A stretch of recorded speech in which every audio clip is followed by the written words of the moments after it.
Baik, Bismillahirrahmanirrahim. Assalamualaikum warahmatullahi wabarakatuh. Waalaikumsalam. Waalaikumsalam. Begini Pak Budi dan kawan-kawan, saya untuk mempresentasikan tugas RPK berupa proposal disertasi ini yang berjudul Human Brain and Eyes Responses to Artificial Intelligence of Digital Promotional Video Neuromarketing Approach. Dalam presentasi ini terdiri dari 3 bagian. Yang pertama bagian adalah untuk pendahuluan, ada latar belakang, formulasi, fungsi, manfaat, lingkup. Dengan bagian kedua itu ada tinjauan pustaka, ada perilaku konsumen, video promosi digital, kecerdasan buatan, peralatan neuromarketing, dan bagian ketiga ada materi, peralatan, dan prosedur analisis data.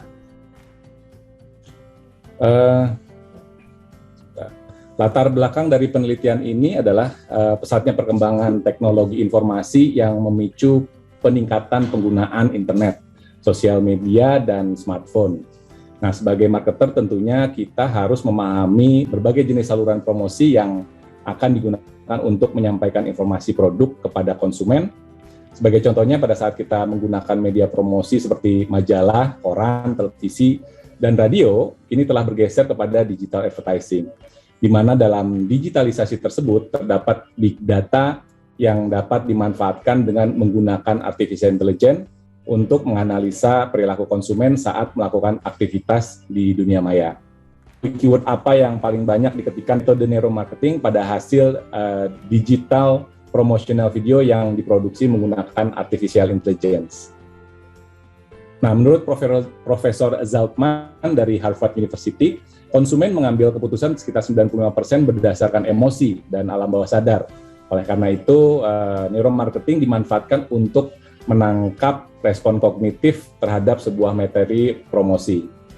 Nah, kemudian masalah penelitiannya adalah dalam penelitian ini pemasaran tradisional menurut Airlie, teknik interview dan focus group discussion atau FGD untuk mengumpulkan data sering dilakukan karena berbiaya rendah dan lebih murah dilakukan. Namun Hubert mengatakan bahwa teknik FGD ini dan interview berpeluang untuk menghasilkan bias, sebab ada kecenderungan responden untuk memberikan jawaban yang terkesan baik di hadapan penanyanya.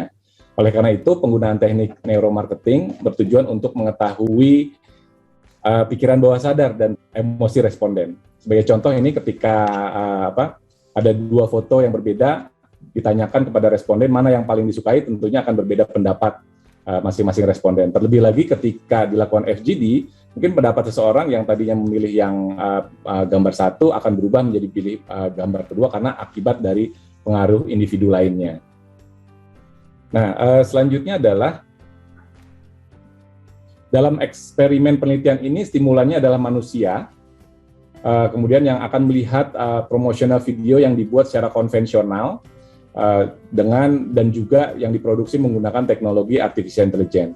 Sedangkan alat yang digunakan adalah EEG yang berfungsi untuk mengetahui respon otak dan menggunakan human eye tracker yang bertujuan untuk melihat respon mata serta dikonfirmasi nantinya menggunakan psikometri.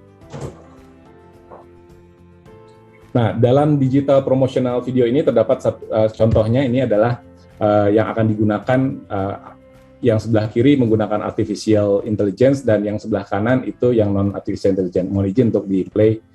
Today, our world has changed. We have defeated humankind's oldest and deadliest enemy, a disease that has killed millions, more than any other in history. Today, we have ended malaria. Thanks to scientists, leaders, and people everywhere, the world is now safer for us all. Future generations will be protected, and the world will be stronger to defeat all diseases. Right now, the fight is harder than ever. And as a father, it breaks my heart that a child dies every 2 minutes from malaria. A future free from this disease is possible in our lifetimes. We must unite and tell our leaders that we won't stop until the job is done. Join me and share to declare that malaria must die so millions can live. Jadi peran pertama tadi yang tuanya diproduksi menggunakan artificial intelligence, sedangkan peran kedua diproduksi menggunakan secara konvensional. Nah, Selanjutnya adalah penggunaan metode neuromarketing ini akan menjawab beberapa pertanyaan. Di antaranya adalah pertanyaan pertama, emosi apa yang tampak ketika melihat video artificial intelligence dan non-artificial intelligence. Kemudian pertanyaan yang kedua adalah emosi yang mana atau apakah yang positif atau negatif yang berdampak pada responden untuk mengikuti kampanye yang diiklankan. Kemudian pertanyaan ketiga adalah emosi apa yang dapat diketahui melalui mata dan otak ketika melihat video tersebut. Dan yang keempat, apakah hasil dari penggunaan neuromarketing tersebut selaras dengan hasil kuesioner yang ditanyakan nanti pada responden. Tujuan riset ini adalah untuk mengetahui reaksi dan perhatian manusia terhadap promotion video dengan harapan dapat meminimalisir kondisi faking good ketika saat pemeriksaan menggunakan alat neuromarketing. Manfaat yang diharapkan adalah memberikan informasi dan referensi tentang penggunaan materi video iklan berdasarkan perspektif neuromarketing. Ruang lingkup riset ini terdiri dari beberapa hal, diantaranya adalah yang pertama, lokasinya di Laboratorium Pusat Neuroscience UHAMKA di Jakarta. Kemudian total respondennya ada 20 orang, mereka akan diteliti respon otaknya dan matanya terhadap video artificial intelligence dan non-artificial intelligence. Kemudian prosedur atau persyaratan yang harus dipenuhi dalam penelitian ini, yang pertama kriteria inklusi. Dalam penelitian ini adalah yang pertama laki-laki atau perempuan, yang kedua bermata normal, usianya berkisar antara 18 sampai 34 tahun, ini pengguna aktif internet. Kemudian kriteria eksklusinya dalam penelitian ini adalah tidak boleh tunanetra, jadi tidak boleh juga berkacamata, minus, plus, ataupun pokoknya tidak boleh menggunakan kacamata. Kemudian tidak terdapat gangguan bahasa, tidak kidal, dan tidak memiliki penyakit otak, riwayat penyakit otak. Nah, tinjauan pustaka terdiri dari beberapa hal. Yang pertama, grand teori mengambil perilaku konsumen sebagai grand teorinya, kemudian diperkuat dengan teori digital promotion video, artificial intelligence, dan neuromarketing. Nah, dalam rangka menyusun literatur review ini, menulis beberapa artikel jurnal yang berkaitan dengan tinjauan pustaka. Nah, untuk penyusunan ini, dalam penulisan draft disertasi ini, pencarian artikel menggunakan Prisma Flow diagram dengan keyword neuromarketing bersumber Crossref, Google Scholar, Microsoft Academic, dan Scopus. Itu listnya ada di draft proposal disertasi tersebut. Nah, berdasarkan penelitian di consumer behavior, berdasarkan penelitian Hotsuite, 61% responden ketika mereka mencari suatu informasi menggunakan internet. Nah, hal tersebut mengindikasikan bahwa terdapat kecenderungan atau peralihan tren bahwa mesin pencari menjadi alat utama pencarian informasi. Nah, seluruh aktivitas tersebut akan meninggalkan jejak digital dan tersimpan dalam sebuah big data pada mesin pencari seperti Google, Bing, serta search engine lainnya.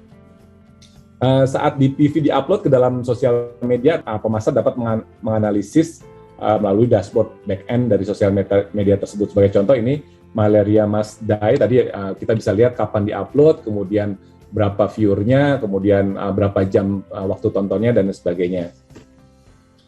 Nah, pemanfaatan artificial intelligence untuk memproduksi sebuah digital promotional video semakin banyak digunakan, mulai dari text to speech, atau sebaliknya speech to text, voice changer, face recognition, hingga penggunaan avatar.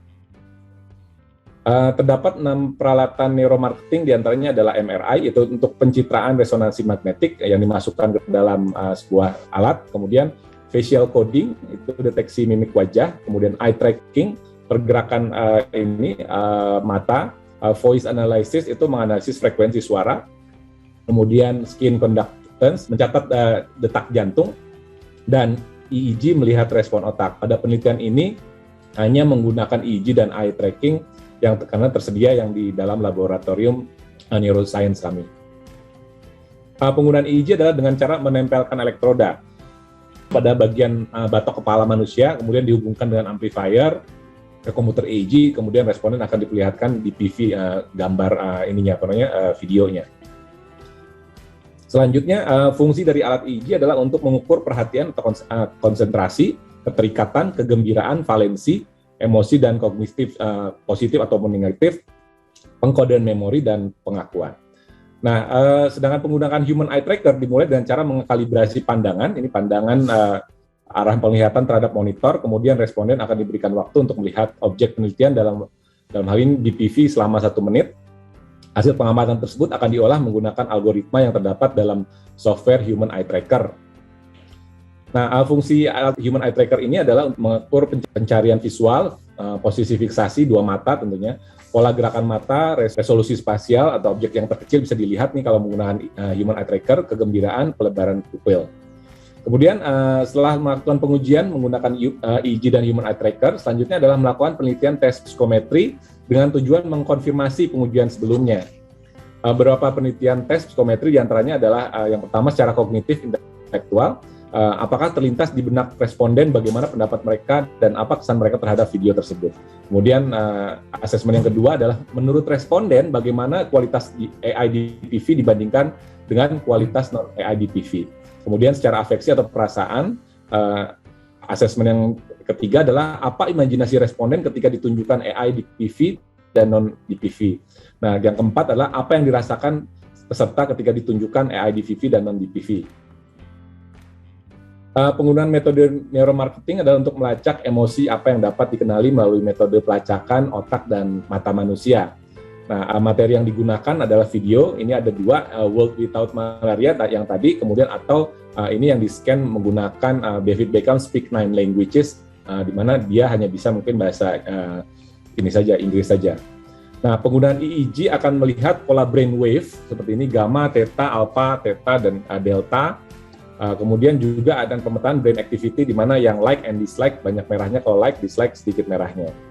Nah, penggunaan Human Eye Tracker bertujuan untuk memberikan wawasan tentang apa yang konsumen lakukan, pikirkan, dan ingat tentang produk yang dikampanyekan. Sebagai contoh, ini pada saat dilakukan pengujian menggunakan Human Eye Tracker, lebih banyak orang melihat wajah dari perempuan ini, sedangkan produknya tidak dilihat. Begitu dikoreksi, wajahnya, matanya melirik ke produk tersebut, maka hasil pengujiannya adalah produk tersebut lebih banyak dilihat. Di sini yang merah ini berarti dia responden menghabiskan waktu untuk melihat produk tersebut. Demikian Pak Budi, terima kasih. Wassalamualaikum warahmatullahi wabarakatuh. Waalaikumsalam warahmatullahi wabarakatuh. Oke, udah semuanya tampil nih ya.